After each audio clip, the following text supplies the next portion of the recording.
Salut, bienvenue dans FAQ. Salut Mehdi. Salut Kevin. Ça va? Ça va très bien, merci. Cool. On va jouer à quoi aujourd'hui dans FAQ? On va jouer à Rainbow Six Siege. Donc ça va être un FAQ/skill. Parce qu'on va avoir de la compétence. On va avoir de la compétence. Ouais, on va avoir du beau jeu. Ouais. Bah très bien, ok. Donc Rainbow Six Siege, c'est le dernier Rainbow Six par Ubisoft. Ils nous en avaient montré pour la première fois il y a 2 ans, je crois, à l'E3, si je me gourre pas. Ouais. Si on exclut toutes les fuites, tous les trucs comme ça. Ouais, si on exclut toutes les fuites, effectivement. Donc ça se joue essentiellement en multi, c'est ça? Ouais, c'est ça. Et donc on est dans un truc peut-être un petit peu à cheval entre ce qu'ont pu proposer les précédents Rainbow Six et du Call of Duty, enfin Call of Duty Battlefield, tout ça. Ça propose une expérience un peu particulière, j'ai l'impression. Oui, je dirais peut-être même Counter-Strike, ça se rapproche un peu de Counter-Strike. Counter-Strike, ouais. Ok. Donc quoi, tu vas nous montrer directement une partie Je vais montrer directement du multijoueur. Tac. Vas-y. Je lance. Donc là, ce qui est bien, c'est les FAQ que je préfère. C'est ceux dans lesquels tu es susceptible à la fois de briller ou de te foutre littéralement. Parce que c'est online, c'est compétitif. C'est ça que j'aime bien. Là, c'est sans filet, c'est un petit peu a cappella comme là, c'est a cappella. Là, on se lance a cappella. Voilà. Donc de là, pour tirer les conclusions a cappella. Donc là, on va lancer. Très bel écran de chargement. Oui. Avec un petit peu de Il y a 3 modes, si je dis pas de bêtises. Ouais. Otage. D'accord. C'est-à-dire attaquer, sauver ou empêcher le sauvetage d'un otage. Des bombes. Ouais. Qui sont en règle générale, t'as 2 spots où t'as des bombes. Façon Counter-Strike, un spot A, un spot B, mais là ils sont plutôt proches. Et les méchants, ils doivent maintenir la zone, et les autres doivent désamorcer. D'accord. Et enfin, sécurisation de zone. Sécurisation de zone, c'est tu restes, dois maintenir mode conquête, tu restes dans un endroit. Là, en l'occurrence, je suis dans une team où je vais commencer en assaut. Donc, je suis un attaquant. D'accord. Donc, Ce que j'aime bien, c'est qu'il y a des gens qui parlent, du coup, on les entend un petit peu, on les entend pas trop. Bah, vous passez à la télé, les gars. Donc, tâchez de bien jouer. J'espère qu'on aura ces moments un petit peu magiques du FPS quand il y a une personne un peu jeune qui se fait engueuler par sa maman ou son papa. J'espère. C'est des moments toujours un petit peu magiques, ça. Ça serait sympa. Donc là, t'as choisi une classe, c'est ça? En mode assaut, et j'ai pas vraiment choisi une classe. Si t'as des classes, je dirais que t'en as 2, t'as attaquant et défenseur. Oui, t'as choisi un personnage. Voilà, j'ai choisi un personnage, donc avec des compétences particulières. Et le truc intéressant, c'est que à chaque début de match, t'as une phase de préparation. En l'occurrence, quand t'es assaillant, la phase de préparation, c'est que t'as des petits drones. Ouais. Et l'idée, donc, c'est de trouver où se trouve. C'est d'aller localiser l'objectif, du coup, c'est ça? Ouais, exactement. Donc là, tu vois, il me reste 30 secondes. C'est 1 minute, si je me gourre pas, c'est ça en tout? J'ai pas fait attention, mais c'est très court en tout cas. C'est très court. Là, en l'occurrence, la map. Peut-être que c'est 30 ou 45 secondes de base. Ouais. Là, la map, c'est un avion. Ouais. Donc, on pourrait se dire, dis donc, les mecs, vous mettez un certain temps alors que c'est un avion. Ouais, mais c'est un gros avion. Ouais. Là, t'es sur du gros porteur. Là. C'est ça. Parce qu'il me semble que celui-là, on le voit dans les missions solo du jeu. Ah, donc là, pas localisé du coup. Donc là, on est dans une config, on n'a pas localisé. Donc c'est bien dommage. C'est bien dommage. Parce qu'il y a évidemment un très gros avantage dans le fait d'avoir repéré l'endroit que tu dois attaquer. Exactement. Une fois que tu as localisé, tu peux envisager un plan d'attaque. Donc là, c'est bien, tu surveilles bien avant de monter l'échelle. J'aime bien ce genre de geste technique. Un petit peu bloqué. Donc là, ça se tire déjà dessus. Ouais, ça se frite. Là, j'ai Twitch. Twitch, il fait partie du GIGN. C'est quoi sa compétence principale à lui? C'est qu'il a un petit drone, comme on a vu tout au début. Ouais. Sauf que son petit drone, il est un petit peu spécial. Parce que là, il marche pas. C'est-à-dire, normalement, son drone, il est capable de stunner des gens. Ouais. Simplement, il y avait un brouilleur anti-drone. Ouais, d'accord. Donc, ce qui devait être dû à la capacité d'un ennemi, justement. Exactement, d'un ennemi qui est en défense. Et donc là, tu disais Twitch, GIGN, c'est qu'en fait, il y a 5 ou 6 factions, je sais plus, dans le jeu, qui correspondent à des trucs comme le GIGN. Oui, je crois qu'il y en a 6, et donc t'as genre GIGN, FBI, Spetsnaz, les Russes. Les Russes, ouais, je sais. SAS, les Britanniques. Voilà, c'est ça. Et donc dans chaque faction, t'as un certain nombre de personnages attaquants et de personnages défenseurs. C'est exactement ça. Et d'ailleurs, c'est étonnant, mais c'est un détail, mais en fait, les attaquants comme les défenseurs sont des membres de ces... Oh, joli. Je l'ai descendu, je l'ai descendu. Fais gaffe, il est encore en train de bouger, là. Non, il est comme moi, Ah oui, ok. Oh, il est un petit peu plus debout que toi. Et effectivement, attaquant comme défenseur, peu importe. Donc à la limite, après, derrière, tu te fais les scénars que tu veux. Tu vois. C'est ça. Mais là, en fait, attends, qu'est-ce qui s'est passé? C'est que tu l'as... alors, c'était possible... C'est possible que je sois tombé... en l'occurrence, je suis tombé sur... Doc, donc qui fait aussi partie du GIGN et qui est capable de se relever grâce à une espèce de seringue qui peut, lui, soit il se relève tout seul, soit il peut relever, je crois, un des coéquipiers si besoin. C'est ça. Et d'ailleurs, Doc, c'est la personne. T'as le temps de remontrer très vite fait un peu les classes. Ouais. Donc, ça, c'est celle que tu as débloquée pour le moment. Voilà, en défense, mais en sachant que tu peux pas prendre. Ce sont des personnages. Voilà, tu peux pas prendre le même. Tu peux pas prendre 2 fois le même personnage. Ils sont uniques. Voilà. Tu peux pas Ils sont uniques avec des skills et même pour certains des armes uniques. Voilà, vraiment. Mais donc, je parle de classe parce qu'en fait, on retrouve dans chaque faction donc des espèces d'archétypes. T'as les bourrins avec leurs boucliers. Enfin, les bourrins, en fait, les mecs que tu vas avoir tendance à envoyer en première ligne. C'est ça. Etc. Là, juste j'en profite, donc tu viens de blesser ton pote, là? Je viens de blesser mon pote, mais c'était pour tirer sur un drone. D'accord, donc, ok. Donc là, c'est la phase de préparation, sauf que t'es du côté des défenseurs, là. Exactement. Donc tu dois essayer de trouver les drones, de les éliminer. Voilà. Vous pouvez, chacun peut déployer des barrières, comme on les voit, là. Hop. Quelques secondes pour installer une barricade. Ça, je crois que chacun en a autant qu'il veut, si je me trompe pas. Des barricades, t'en as autant que tu veux. Ensuite, là, en l'occurrence, je viens de mettre des barbelés. Ça, c'est lié à ton perso, si je me gourre pas. Ouais, enfin, j'ai choisi, en l'occurrence, d'être équipé de barbelés. Et maintenant, je vais regarder comment ça se passe. Voilà. Ça, c'est le réseau de caméras, c'est ça que t'as dans ton Voilà. Et donc, t'as des barricades comme ça. Il me semble aussi que tu peux renforcer des murs, des cloisons. Exactement, parce que tu peux faire péter. Alors, c'est ça qui est très agréable. C'est qu'on a affaire à un environnement quand même sévèrement destructible. Enfin, tu peux le péter dans tous les sens. Du coup, tu peux renforcer des parois comme je suis en train de le faire. Okay. Ce qui fait que, et ça, par typiquement, contre, c'est limité. Il me semble que par défaut, chacun en a 2. Par défenseur.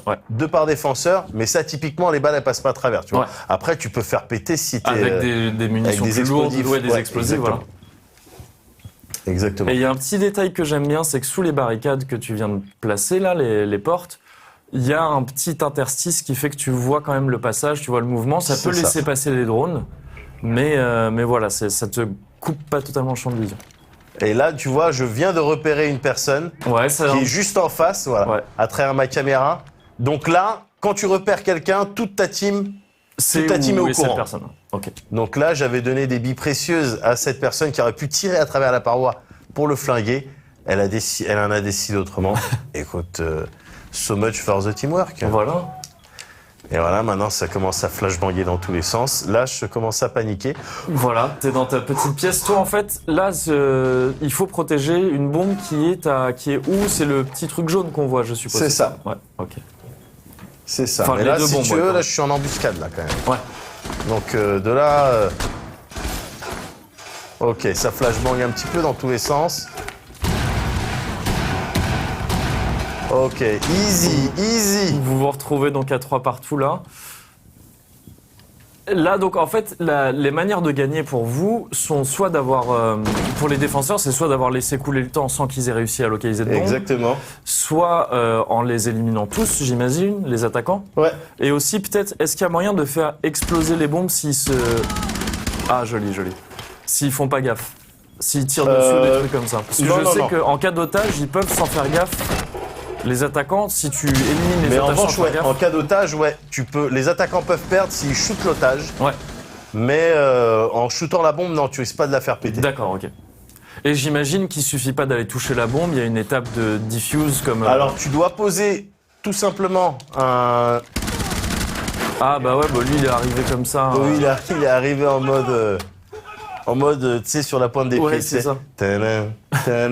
Oui, la panthère rose. C'était la panthère rouge, malheureusement.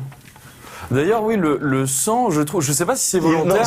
Il est très rouge. Il est très rouge et pas tout à fait réaliste. C'est-à-dire que je sais pas si c'est volontaire ou pas, histoire de dédramatiser le truc un petit peu. C'est pas impossible. Mais ça fait vraiment cartoon, tu vois.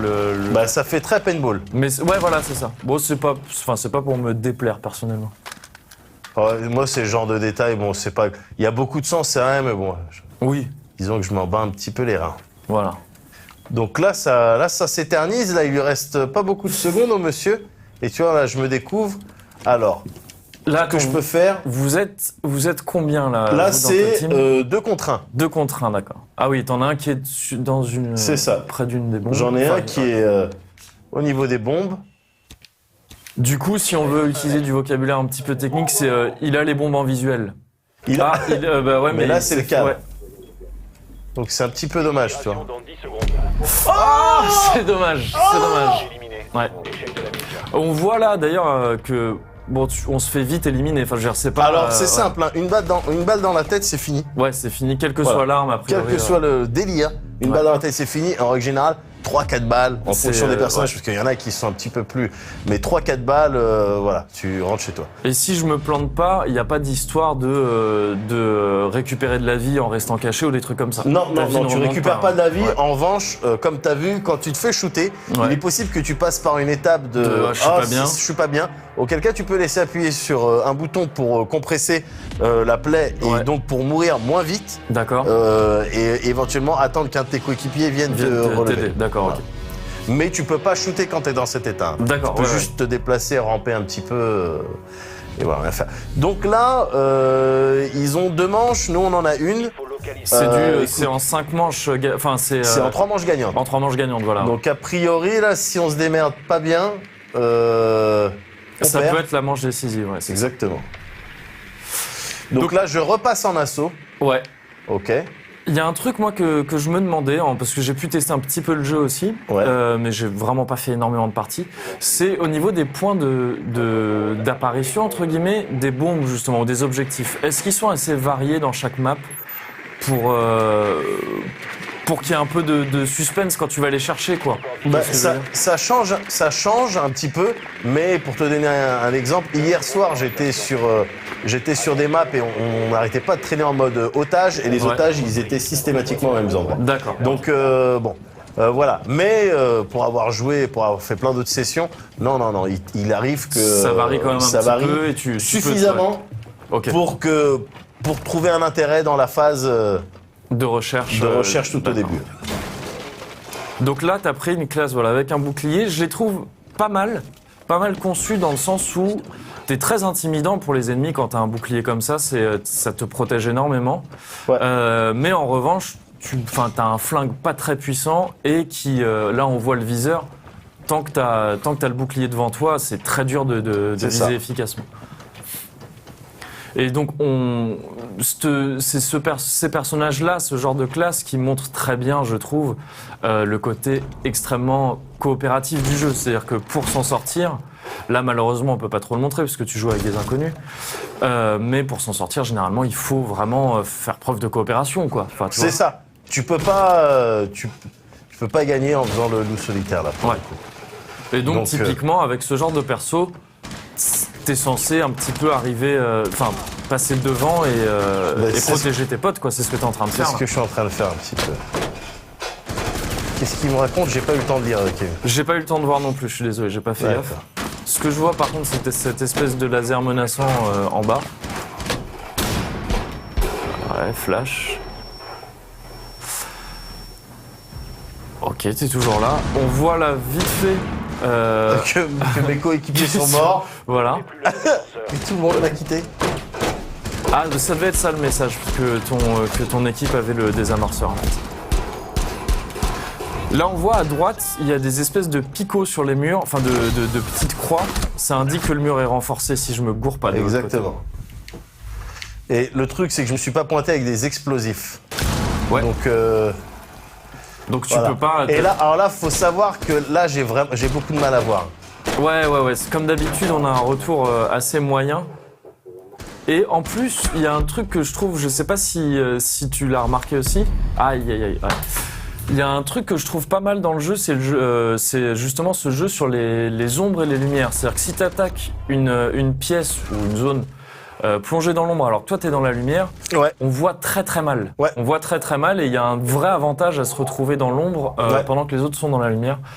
Il y a aussi un avantage donc à peut-être éclater des ampoules ou des barricades, pour faire passer la lumière. Tout ça, je trouve ça plutôt bien foutu. Bien sûr, d'une manière générale, c'est pas facile. Il n'est pas facile le jeu. Ouais. C'est ça que j'aime bien. Et même quand tu connais bien la map, bon, c'est évident comme dans n'importe quel FPS. Un petit peu compétitif, tu connais la map, si tu la connais, tu as un avantage qui est certain. Ouais. Mais voilà, encore une fois, c'est aussi une grosse question de réflexe. Ouais. Si t'es pas le premier à tirer, ça peut être compliqué. C'est souvent compliqué. Ouais. Ça peut être compliqué. Donc, mais moi, c'est ça que j'aime bien. Du coup, ça met un petit peu plus en valeur la dimension tactique, la dimension team. Évidemment, un jeu qui s'apprécie encore plus quand t'es avec des gens que tu connais et que t'es avec le casque. Ouais, voilà, c'est ça. Ouais. C'est presque indispensable pour faire des parties comme elles ont été prévues en fait. Ouais. Ouais. Et donc là, on voit. Alors là, je suis en ghost. Enfin là, je peux en mode spectateur. Coéquipier, en l'occurrence, il en reste qu'un. Voilà, et qui vient de poser un désamorceur pour désamorcer donc le point A, si j'ai bien compris. Et là, les autres ont très peu de temps pour venir empêcher le désamorçage. Donc lui, il a tout le loisir de les attendre et de les canarder. Si d'aventure, oh, c'est laid ce qui vient de se passer. Ah ben, il est pas content. Et c'est malheureusement, je pense là-dessus qu'on va devoir se quitter. C'est-à-dire, voilà, sur une défaite. Malheureusement. C'est triste. Mais je crois qu'on va reprendre les mots donc de peut-être Dark Slayer 85, je sais pas comment il s'appelait. C'est-à-dire, putain. Oh putain. Voilà. Défaite. Écoute, de toute manière, quelle que soit la config, on s'étalera beaucoup plus sur le jeu à l'occasion de sa critique dans le prochain classé 18+. Classé 18+, tout à fait. Donc, t'es passé très vite sur ton ratio. Ah ouais, non, j'ai pas fait. Non, mais je le remets parce que voilà. Non, j'ai pas fait un bon score. Mais c'est vraiment chelou parce qu'hier, je t'assure que j'étais tout en haut, je les avais scolarisés, les gens. C'était scolaire, c'est-à-dire flashbang, c'est-à-dire tu regardes une notice de flashbang, c'est comme ça que ça se fait. C'est comme ça que je leur faisais. Tu vois. Et là, bon. Et rapidement, donc voilà, on va s'arrêter là. Rapidement, le jeu pour l'instant t'emballe plutôt. Ouais. Je prends beaucoup de plaisir. Après, comme dans tous les jeux de ce style, il faut voir aussi les joueurs, la communauté. Ouais. S'il y a des nouveaux joueurs qui viennent, s'ils te mettent du contenu frais, régulier, des choses intéressantes, en sachant que ça reste quand même un jeu qui est vendu comme un jeu normal. Hein. Donc, c'est-à-dire à 50 ou 60 à 60 euros. Ouais. Donc voilà, pour quelque chose d'uniquement online. Oui, d'accord. Bon, ça peut poser un certain nombre de problèmes. D'accord. Mais voilà. De toute façon, comme tu l'as dit, on verra ça plus en détail dans la critique, dans le prochain classé 18+. En attendant, merci de nous avoir montré un petit peu Rainbow Six Siege. Et nous, on se retrouve la semaine prochaine pour un prochain FAQ. Salut.